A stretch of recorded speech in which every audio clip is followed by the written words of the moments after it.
আসসালামু আলাইকুম, welcome to my new video. আশা করি সবাই ভালো আছেন। অফিসে বসে কাজ করছিলাম, হঠাৎ বাহিরে তাকিয়ে দেখি চারিদিকে অন্ধকার হয়ে গিয়েছে। রুম থেকে বেরিয়ে বাহিরে চলে আসি। এরপরে ভিডিওটা অন করে একটু ভিডিও করে নেই। এইদিকে এত সুন্দর ঠান্ডা বাতাস আসছিল, মনে হচ্ছিল কোথাও যেন একটু বৃষ্টি হচ্ছে। হ্যাঁ, আসলেও কিন্তু বাহিরে বৃষ্টি হচ্ছিল কোথাও একটা জায়গায়। আর এত সুন্দর ঠান্ডা বাতাসে সবাই কিন্তু রুম থেকে বের হয়ে এসে একটু একটু করে ভিডিও করছিল, কেউ ছবি তুলছিল। আমি এখানে দাঁড়িয়ে ঠান্ডা বাতাস উপভোগ করছিলাম আর চারিদিকটা ভিডিও করে নিচ্ছিলাম।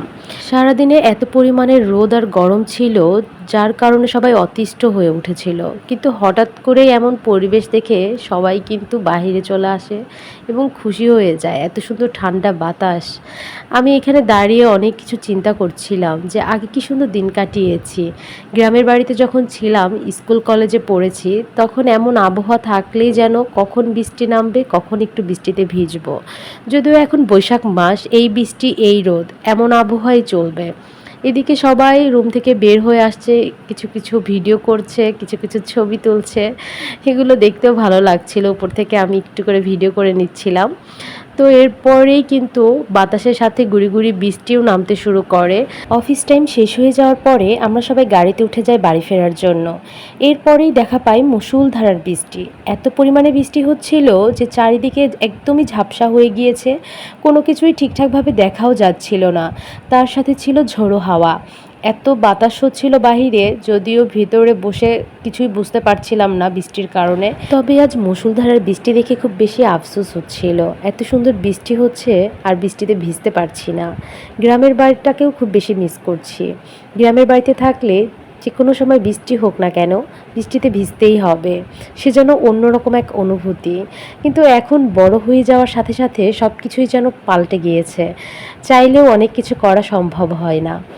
হঠাৎ গাড়িতে বসে মনে পড়ে যায়, আমি তো আজকে বাসা থেকে ছাতাই আনিনি, তাহলে তো আজকে আমি বৃষ্টিতে ভিজতেই পারবো।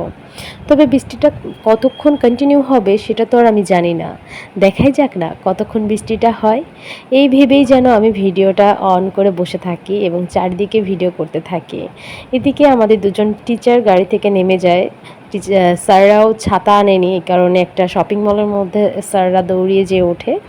তারপরে আমাদের এই তো সামনে এত জ্যাম ছিল, মানে বৃষ্টির কারণে প্রচণ্ড জ্যাম বেঁধে যায় আর দেখা যায় মানুষজনের একটু ভোগান্তিও হয়, কারণ অনেকেই তো বৃষ্টির মধ্যে ছাতা নিয়ে বের হয়নি বা জানতো না যে বৃষ্টি হবে হুট করে। ভিডিও করতে করতে একটা জিনিস দেখে খুব ভালো লেগে যায়। মিরপুর 11-10 দিয়ে তো মেট্রো রেলের পিলারগুলো বসেছে।